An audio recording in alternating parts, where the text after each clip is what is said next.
Welcome to Section 420, Talkin Yankees.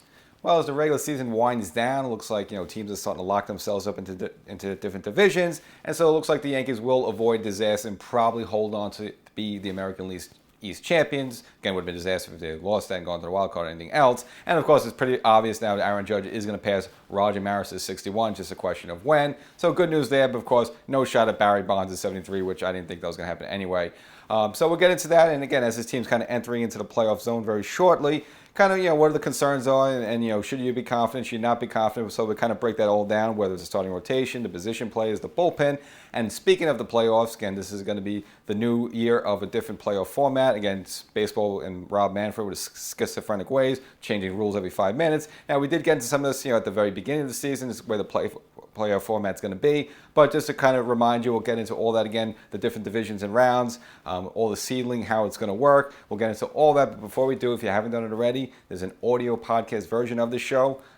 Perhaps you didn't know it. Perhaps I haven't mentioned like a million times already this season. Well, maybe hearing this for the first time. Well, it's news for you. So wherever you get your favorite podcast, whether it's Apple, Spotify, Google, just go and type it in there, Section 420 Talkin Yankees, the podcast. Come up, subscribe, and again, get frequent content. Get content probably that you would hear before you even see on TV or on YouTube. So you want to get that, get the updates, get things news quickly, and little Yankee stories and whatnot to put in, not just during the regular season, but the off season as well. Again, Section 420 Talkin Yankees, the podcast. So when the Yankees were last at Yankee Stadium, we saw the bats finally come alive, drop a couple of double spots on the Tampa Bay Rays. Good to see there, but really the big key there was, it was almost the launching point for Gleyber Torres in that final Sunday game, hitting 2 home runs in that game and his bat coming alive, which also was helpful during the brief 2-game series that Yankees had at Boston at Fenway Park. Again, that's kind of been a little bit of a house of horrors for the Yankees in their past couple of visits to Fenway, especially for Clay Holmes, blowing some games on the mound there, and the Yankees is having some really heartbreaking losses, games where, the Yankees would go ahead in extra innings by 2 runs, and you feel, we got this one in the bag, and then Boston will score 3 runs in the bottom of the frame, and the Yankees lose the game. So a lot of heartbreakers over there. But this time, finally, the Yankees took care of business in Boston in those 2 games. Mainly Gleyber Torres getting a huge hit in that first game in extra innings in the 10th inning there. Bases loaded against former Met Jeurys Familia. Clears the bags with a double. The Yankees, would walk a tightrope a little bit there in the bottom of the 10th inning and give up 2 runs of their own, but hold on in that first game for a 7-6 victory. But really the headline for that game was Aaron Judge hitting 2 home runs at that point, number 56 and number 57, getting his way inching closer to Roger Maris. Again, something we'll see with Judge in the Brewers series. I guess he just hits these things in bunches. And the second game, much more easier win for the Yankees. Nestor Cortez came back from the groin injury, gives 5 innings for the Yankees. They have to get the win, and the Yankees kind of with a kind of an easy 5-3 win. And of course, Clay Holmes on the mound, get a little redemption, getting a save in Fenway, which is comforting to see because again lately he's been struggling in Fenway. And then the Yankees then there took the little ride to Milwaukee. Kind of interesting place for the Yankees because honestly, remember Milwaukee used to be an American League team. Now they switched to the National League a few years ago. So the Yankees only go there once every 4 years, and it's kind of a weird ballpark to see them in. Kind of fun, interesting. And for Milwaukee, I mean, they were a handful, about 7-8 games behind the Cardinals in the Central there. So obviously they're fighting for a wild card spot as well as a few games behind San Diego for a wild card spot for the wild card there. So they're playing tough and try to win these games as well. And I guess maybe if this for them the nuance and the glitz and glamour of having Aaron Judge and the Yankees visit them was kind of get them up for the series. And for the Yankees, I guess the series probably exemplify all the concerns you would have when the Yankees do enter the postseason, but we'll get into that afterwards when we'll analyze it. But for the first game, the Yankees start off with Frankie Montas, who, again, coming over here, overall you'll say was a bit of a disappointment. Now, he got bad luck in his previous start against Tampa. Again, that was the game where Aaron Hicks just had this disaster in left field, misplayed a few balls. Again, Boone had to yank him out. And Montas, again, he wasn't really razor sharp in that game, but, probably didn't benefit by the 3 runs on errors due to Hicks there. So he had to take the loss there. So this was an opportunity where maybe he could come back, redeem himself. And it would be nice to see him have a really strong start because you're not sure yet that, you would want to put him in a starting rotation in a playoff spot there because, again, he really hasn't pitched enough. And, again, the Yankees kind of unloaded some, J.P. Sears and some other prospects to get him here. And you didn't bring him here just to be a 4th, 5th starter. You brought him here to be a top-line type guy, and he has not provided that. And in this game, unfortunately, he did not do well at all, and it blew an early 5-0 lead that the Yankees handed him. So in the first inning, Yankees got on the board. Josh Donaldson with a sac fly, followed by hits by Gonzalez Then Morin in there until Rizzo came back from the epidural, as well as IKF put the Yankees up early, 3-0. Then even the second top of the second, Yankees added a couple of more runs thanks to a throwing error by Colton Wong. Scored 2 more runs, put the Yankees up at that point 5-0. But Stanton was nailed at the point during that play, trying to steal second. And we saw later in the Sunday game him coming home, not running well. So it's clear that the Achilles is bothering, and it's probably a good reason why. Again, he's been struggling mightily at the plate. So the Yankees definitely concerned about that. But then for Montas, he staked the 5-0 lead. You figure he would cruise along the way, but no. Coughed it pretty much back up, pretty soon in the second inning in the bottom of the frame there. Gives up a 3-run home run to Willie Adams, so puts Milwaukee right back in the game there. And the Yankee bullpen wasn't able to hold it on. And for Montas, it needed to be lifted in the fourth inning with a runner on. And his line wasn't good. Again, only went 3 1/3 inning there. Was responsible for 4 runs, 4 walks. Again, he's just been terrible with the control there. Only 2 strikeouts. Again, there's another bad start for him. And Lucas Lucky, unfortunately, wasn't able to hold the lead for the Yankees. Gave up a double to that same Willie Adams, who killed the Yankees that entire Milwaukee series there. And then followed by a sac fly, and the game was tied 5-5 like that. And that's the way it was for a while in this game. Really, the pivotal point, you would say, would be in the 8th inning with Loizaga on the mound. Now, with a runner on, he had a little comebacker up the middle, IKF covering at second base there, and Loizaga kind of skipped the ball to second, tried to get the runner out, and it was a good scoop by IKF, so they were able to get the runner out from there. It eventually became a 1st and 3rd situation with 2 outs, and you figure maybe the Yankees get out of this jam, but that Willie Adams guy again hits a ground ball towards the shortstop hole. IKF tries to field it, bobbles it a little bit, and the runner from third is able to score easily, and they had no play at first base. And for IKF, again, for overall, you say he's been good this season, but we have seen him have some yips, and that was just the worst moment to have a yip there. Coughs it up there, blows, obviously gives Milwaukee the lead 6-5 there. And at this point, you're thinking maybe the Yankees are going to lose this game. Now, the Yankees had a little bit of magic in the top of the 9th. Now they bring on their closer, Rogers, who now he has 31 saves at the time, but a very high ERA, and Josh Donaldson. Now Josh Donaldson actually had a pretty good weekend series there, so I guess maybe he likes the Brew Crew. He likes the guys sliding down the thing after a home run. Who knows? Leads off the inning with a game-tying clutch home run, ties the score at that point 6-6. And the Yankees, teased us a little bit. They had an opportunity to really go ahead in the score. So right after that, Oswaldo Cabrera hits a double.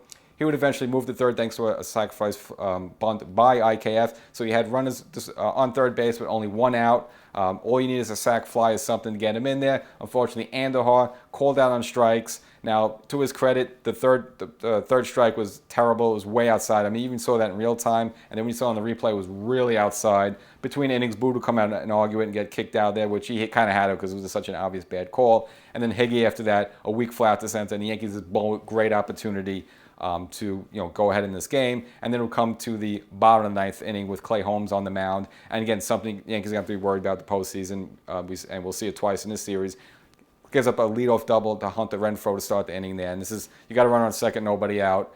Put yourself in a terrible situation. He would eventually, Renfroe would go to third base on a ground out. McClutchin up, the former Yankee, who almost kind of semi-retired at the beginning of this year, but I guess they were able to pull him back in there. He works a walk, but of course, they'll kind of pitch around to set up a 1st and 3rd situation, try to get the double play there.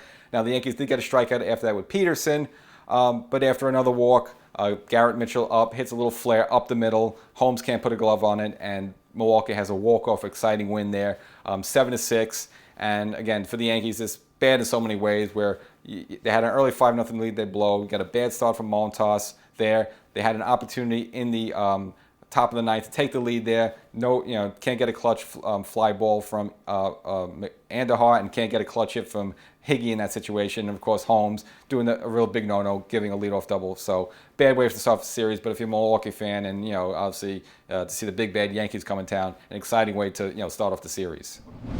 Well, Game 2 wouldn't go much better for the Yankees, but this was a more understandable loss. They pretty much ran into a stud starting pitcher who was just throwing lights out baseball there. Now, it was Taillon versus Brandon Woodruff. Now, Woodruff coming this game with 10-4 record, a little ERA over 3, but he's kind of these, flamethrower type guys, a la, like a Verlander type, a la Matt Scherzer type, a la like a DeGrom type there. So, obviously, this was going to be a tough matchup for the Yankee bats, and of course, the Yankees very heavily right-handed. You knew it was going to be bad news, and again, it turned out to be very bad news for Giancarlo Stanton. But Taillon held up his own in this game. This game was actually scoreless into the 3rd inning. Now, before anyone scored anything. Kind of a scary moment for the Yankees. So the Milwaukee pitcher Victor Caratini was just throwing the ball casually back to the pitcher at normal after for any pitch. Unfortunately, Marwin Gonzalez not really paying attention, his head in there, and just kind of whatever. Actually gets hit in the head by a point-blank throwback there. Has to go hits the deck there, has to be taken out of the game. Now, fortunately, didn't have to go through any concussion protocols like that, but obviously the Yankees want to keep him out for a while, obviously get blasted in the head with a ball there. And then from there, for the Yankees, it was pretty much all downhill in the third inning with 2 runners on. Willie Adonis, who again hurt the Yankees in the first game, hits a big 3-run home run. Gives Woodruff a big lead there, which the way he was dealing at that point, you figure the Yankees were, in a bad situation because he was just pretty much mowing the Yankees down. We'd end up having 10 strikeouts in this game. Now the Yankees did scratch 1 run across thanks to Josh Donaldson in the 4th inning. Again, he had himself a pretty decent weekend, hit a home run the night before. Well, hits a home run, a solo shot in this game. Pulls the Yankees a little closer with 3-1, but the Milwaukee answers right back with a run in the 5th there, and the Yankees would end up falling in this game 4-1. And it wasn't like really Tyrone was terrible. He only went 5 innings there, but of course responsible for all 4 runs. And again, just pretty much the Yankees had no answer for Woodruff. Again, he would go 8 innings, strike out 10 Yankees. Just give up that 1 earned run, which was the Donaldson home run. Other than that, he was completely untouchable. And Stanton just had a terrible game, struck out 4 times total in this game, and just looked way off there. And again, the Yankees definitely have to be concerned with that because when it comes to playoff time, you're going to face these top pitchers, these hard throw right-handers, and Stanton is going to have to do something, find out his time and whatnot. Otherwise, maybe you consider not even playing them. But nevertheless, the Yankees now during the weekend now dropped the first 2 games and then used the 3rd game to at least try to avoid the sweep. So for the final game for the Yankees, so they start off with a little good news. Got the Anthony Rizzo back, their first baseman. Again, he'd been out a little bit with a little, head fogginess and headaches, just mainly because of the epidural shot, with the bad back he's been dealing with for the last couple of months. So technically, it wasn't the back that was bothering; it was actually the epidural shot, the effects for that. And it kind of makes sense because, it was a little talk about him before the beginning of the season. He seemed to be one of those guys who wasn't vaccinated and was against the shot. So maybe he just has his body doesn't react good to shots, and this was his case in point here. But happily, the Yankees got him back, and now the last time we saw him was during the Angels series, and in 2 games there, hit home runs, boom, boom, back to back. But then, of course, they have to put him on the IL. Well, Wood hit a home run in his return here, so just kept that going, even though he was gone for a while. But the game itself, even though the Yankees would win, there'd be a lot of home runs back and forth. Judge would get 2 home runs. If you like offense, this was the game for you. But kind of another bad start from Cole, and we'll dive into that a little deeper after. But for him, Cole, Milwaukee jumped on him in the bottom of the 1st inning with Adonis and Renfroe on. Colton Wong with a 3-run home run. So Cole puts up, they put a 3 spot on Cole just like that. And again, we've seen this from Cole the entire season, just having these innings where he just gives up a bunch of runs at once and just got a lot of home runs, and a very unlike a Garrett Cole type of season. And it's something definitely got to be concerned with entering the playoffs. But the Yankees would scratch back in the 2nd inning. Oswaldo Cabrera hitting his 2nd major league home run to center field. Pulls the Yankees in within 3-1. Cole would give up another home run in the bottom of the 2nd. So again, Cole just giving up the long ball a lot lately. We also saw that in Fenway. Got smacked around and gave up a bunch of long balls. So there's 2 bad games in a row for him. Put the Yankees behind at this point 4-1. But the Yankees would finally claw back thanks to the man Aaron Judge in the 3rd inning. It would hit his first of 2 home runs in the game. But more importantly, pull him a little closer to Maris 61 at number 58 there. So the Yankees were at that point 4-3. But really the turning point of this game was in the 5th inning with the bases loaded. Giancarlo Stanton up, and again, as we know, struggling mightily since he's come back from the Yankees. Had a horrible game before that, striking out 4 times in the Saturday game there.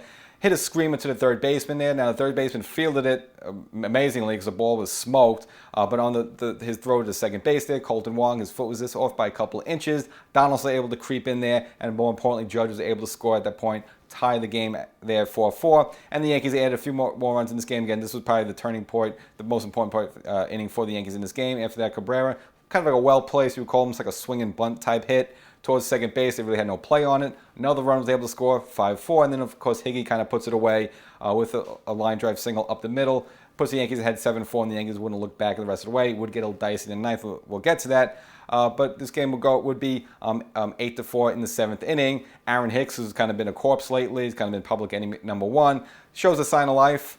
Hits a home run to right field, kind of a blast, but kind of like, threw the bat a little bit and kind of puffed his chest out, which you should not be doing because you're having a horrible season. And of course, Harrison Bader coming back to the team and likely going to take Hicks's a lot of Hicks's playing time. But nevertheless, good to see a sign of life from Hicks.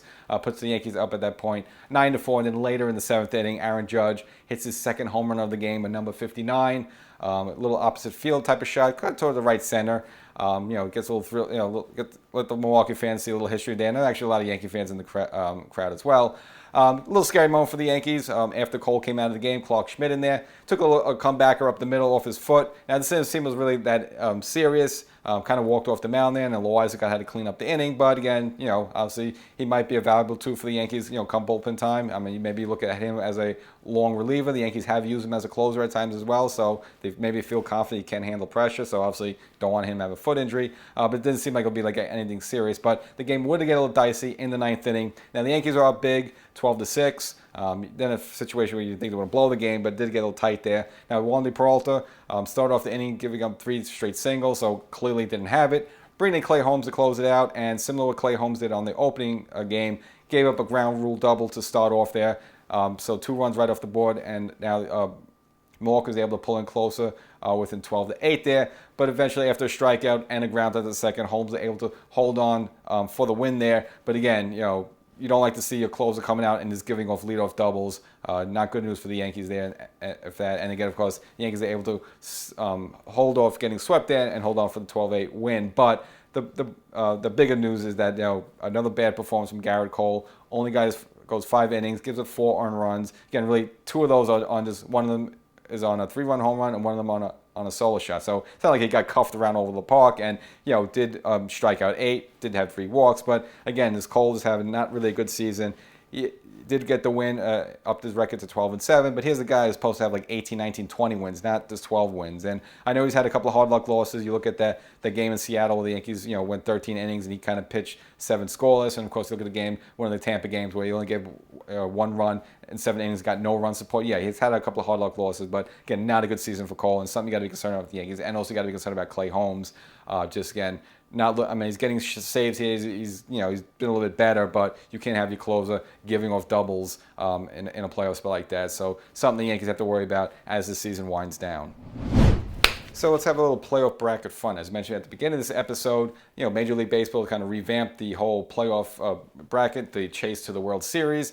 Now, the Yankees could have used this last year because the Yankees only had that 1-game wild card in Fenway, which ended up losing. It would have been nice to have another game to at least try to come back with, but unfortunately, they were just one and done. So this actually new format actually protects teams from being a one and done. So it's going to be a whole extra round. So what they're going to have now is going to have 6 teams from each league, so 6 teams from the National League and 6 teams from the American League. And of course, we'll just focus on the American League just to keep it simple and of course related to the New York Yankees. So you can have 6 teams involved. Of course, your 3 divisional winners, the American League East, Central, and West, and then you can have 3 wild card teams. Now, it's pretty evident that Houston's going to be the number 1 seeded team, and this is no way the Yankees can catch up with them. About at this point, about 8 games behind them, and it's just not enough left of the season for the Yankees to even touch coming back and overtaking the Houston Astros. So you pretty much look at it to them as the number 1 seed team, and they kind of already locked off a playoff berth already.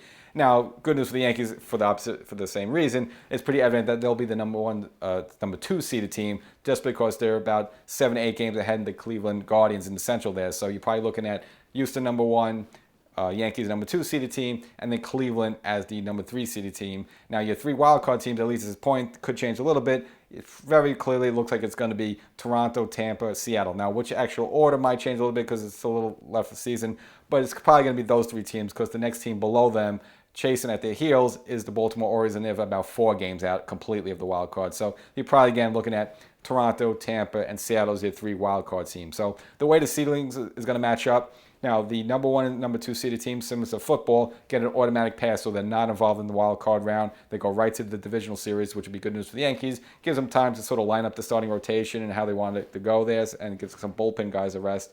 But how the brackets would work in this round is that you'll have the number 3 seeded team face the number 6 seeded team, and the number 4 seeded team face the number 5 seeded team. Now, these playoffs will just be, again, so it's going to be a best of 3, and all 3 games will take place in the hometown of the team that has the better record. So again, in the 3 of 6, it will be the number 3 seeded team will host the round, and in the 4 of 5, the number 4 will host the round. So as I mentioned before, we could kind of project who's going to face who there. So at least at this point, you're looking at the Cleveland Guardians, the number 3 seeded team, facing the Seattle Mariners in the first round. Again, that game, very most likely is, definitely going to be at Cleveland at that point if that's the way it stays. And the number 4, it could flip-flop in a second, but you're probably looking at Toronto, the number 4 seeded team, hosting Tampa, the number 5 seeded team. And it's actually kind of an interesting matchup because they've faced each other about 8 or 9 times in the month of September, and so some of those games will get a little nasty. So actually, as an objective observer, it'd be actually kind of interesting to see that series, just watch your two enemies kind of bludgeon each other. But from there, once those winners are determined, they go to the second round there. Now, the way that's going to work is that the number 1 seeded team will face the winner of the 4 and 5 matchup. And then the number 2 seeded team, which would be the New York Yankees, will face the winner of the 3 and 6 matchup. So let's just put those teams in hands. Let's play a little devil's advocate or a little Nostradamus there. If you're looking at the number 3 seeded team, the Cleveland Guardians against Seattle Mariners, that's kind of a throw-up game there, kind of a pick-em. It's kind of hard to say about that one. Now, I think if you're a Yankee fan, you're definitely rooting for Cleveland, just for the fact that, this season against Seattle, the Yankees have not fared well. I mean, Seattle came into Yankee Stadium, won 2 out of 3. And, of course, when the Yankees went out west, Seattle took 2 out of 3 games there. And, most importantly, Luis Castillo, kind of the prize starting pitcher in the during the trade deadline, shut out the Yankees completely in both games there. So if you're the New York Yankees, you do not want to face Luis Castillo there. Now, Cleveland has some tough pitching as well, but I'd rather deal with them versus deal with Seattle. Again, making a tough, and having a case of having to fly out there as well to play a couple of games. So if I'm the Yankees in that situation, I'm rooting for the Cleveland Guardians. But it's kind of hard to say who would win that one. Now, you're looking at the matchup between Tampa and Toronto. That's going to be an interesting one. I just think Tampa would come out ahead a little bit just because they have much more experience and they're kind of more of a grimy team. In Toronto, we see this every story. They always kind of puff them up a little bit. And, again, they'll probably make the playoffs in the wild card round there, but I would see Tampa coming out there. So, in that situation, you're looking at a rematch of a playoff series from a couple of years, seasons ago. Houston Astros probably against the Tampa Bay Rays, and the New York Yankees against either Cleveland or Seattle. And again, I think that's just such a pick 'em 50-50 game. I don't know. But again, if I'm a New York Yankee fan, I'm definitely rooting for Cleveland in that one. So that series will be a traditional 2-gamer starting in the home field, whoever has the higher seed. So it would be, obviously, Houston will start off in Houston in that round. It'll start off in Yankee Stadium in that round. So 2 there, 2 away, and then if necessary, 1 game back, whether it's going back at the Minute Maid Park or 1 game going back to Yankee Stadium. Once you get to the American League Championship round, it's that'll be the traditional 2-game, 3-game, 2-game. Again, depending on who has the better record, will be the home field have the home field advantage. And same thing with the World Series as well. 2 games, 3 games, 2 games there. Same thing. Whichever team has the better a regular season record will be the host of that one. And you remember a couple of seasons ago, they kind of used to do that, the winner of the playoff game during the All-Star game, that would be the host. But, of course, they felt, it's not fair because you could have a team that had a great regular season, but because maybe like the National League won, they can't host. So this is going to be all determined by your regular season record. Kind of way baseball has been trying to put more emphasis on the regular season and the importance of winning a division. So that's where the Yankees stand right now. So again, likely looking at about the number 2 seed there. And I guess, we don't know who they're going to face yet. That could jumble around, but they're probably either going to face either Cleveland or Seattle in a divisional round from there. And kind of hold your breath a little bit. I would rather I think they have a better chance against Cleveland. And then from there, Houston at Tampa, another one, kind of a pick them, throw them up there, but you're probably looking at Houston coming up on top there. So again, it's going to be a tough road for the Yankees either way. So that's the path to the World Series, but let's look at the Yankee team. Do they have the squad that could get through that? Well, at this point, you got, I'm probably going to sound a lot glass half empty, but there are a lot of concerns about this team going in. Now, let's focus first on the starting rotation, which is the most important thing. Garrett Cole, who I mentioned earlier, not having a good season so far, not closing the season strong. Now, I think the only good news is that it doesn't seem like he's hurt, which that was the problem last season. Supposedly his hamstring was balking him a little bit. So it doesn't seem like any physical problems, but he has this bizarre season where he's getting up a lot of home runs, and he just doesn't give you a ton of confidence going in. Now, look, it's within him just to rear down and go 7 innings of shutout ball and strike out 12 guys. He can do that. He's done that plenty of times this season. So a little Jekyll and Hyde, a little bit from Cole there, but you do got to be concerned that he's not finishing the season very strong. And if you just look at the other Yankee potential starters there, Nestor Cortez and Jameson, I don't think they'll be overwhelmed by the moment, but 2 of them really haven't done this before. And just look at the way they're using Nestor Cortez right now. He's probably only going to go about 4 or 5 innings, and they're probably going to yank him, unless he just has this rears out and has this ungodly performance, he's probably going to just be a 4 or 5 inning pitcher, and then it's going to be the bullpen the rest of the way there, where any one of those guys, you got to be 5 for 5 to make sure no one screws up. And then with Tyrone, same thing. I think they would give his leash a little bit longer, but he's pitching okay. But again, he hasn't really done this before, so he doesn't give you a ton of confidence going in. And you look at other potential starters, Severino. Now, interestingly, in this Milwaukee series, we actually saw Herman come out of the bullpen to get a little work. He was starting games for the Yankees, so possibly they could be lining a potential the road path for Severino to come back and get a couple of starts in the major leagues before the playoffs start. But again, Severino, okay, we know he could do in the playoffs. He's been successful. He has experience, but he's not back yet. Until he's back and throwing pitches, you really can't depend on him. I mean, is 2 starts going to be enough for him to have a feel of all his pitches and his breaking ball, his off-speed stuff? I don't know about that, man. He had a great start to the season, but again, he's had a lot of injuries, and he's kind of had to start all over again, a lot of rehabs. It's almost like he's had like 3 spring trainings this season. So I don't know how you feel like that, in a big playoff game. And if you look at other options, Frankie Montas, of course, has not been good at here. I mean, I can't see any situation where you give him the ball to start a game in the playoffs. And that kind of leaves Domingo Germán, who's okay. He's had some good starts, but same thing, not a ton of experience. And I don't know. I don't think he'll be intimidated by the situation, but we just haven't seen him do this. So got to have some really concerns there with the Yankees starting rotation. Again, collectively, they're good, they're deep, but you don't have guys really pitching well with experience going in, and that's something you got to be worried about. And then in the bullpen, a lot of problems there as well. I know Clay Holmes is back, and he's got some saves under his belt. But during this Milwaukee series, you can't give a leadoff double to start off an inning. You're in a playoff game, you're ahead like 4-3 against a team like Tampa or something like that. You can't give a leadoff double in the 9th inning like that, because it's just going to kill you, and you're going to lose that game in Tropicana. So, got to be concerned about Holmes a little bit, and plus Holmes himself. It was great the first half of the season. Got a little sloppy, had the back spasm issues on the IL for a while. He's come back, but he's not been the Holmes of the first part of the season, and he hasn't done this either. I mean, you remember back a couple of seasons ago when the Baltimore had their closer, Jim Johnson, I think it was like 2013, had like 50-plus saves. He was a heavy sinker baller. Similar to Holmes, get a lot of ground balls, untouchable in the regular season. What happens? Game 1 against the Yankees, Russell Martin hits a big double off him, and of course that Game 3, Raul Baños, pinch hitting for A-Rod, hits a big 2-run home run to tie the game again. So this guy who was untouchable in the regular season goes into playoffs, and the Yankees cuff him up in 2 games. So again, playoffs are a different beast, and someone with no experience, you got to watch it there. And of course, the other people, we have Aroldis Chapman. Grady came back. But again, can you have a ton of confidence in? So you're looking at the starting rotation and the bullpen. You don't really have a ton of confidence in these guys going in. So it's pretty clear Aaron Judge is going to surpass Roger Maris's 61. We'll see where he actually lands. Now, if you may check the history books there, when Maris passed Ruth in 1961, the Yankees won the World Series that year. So now in 2022, will history repeat itself?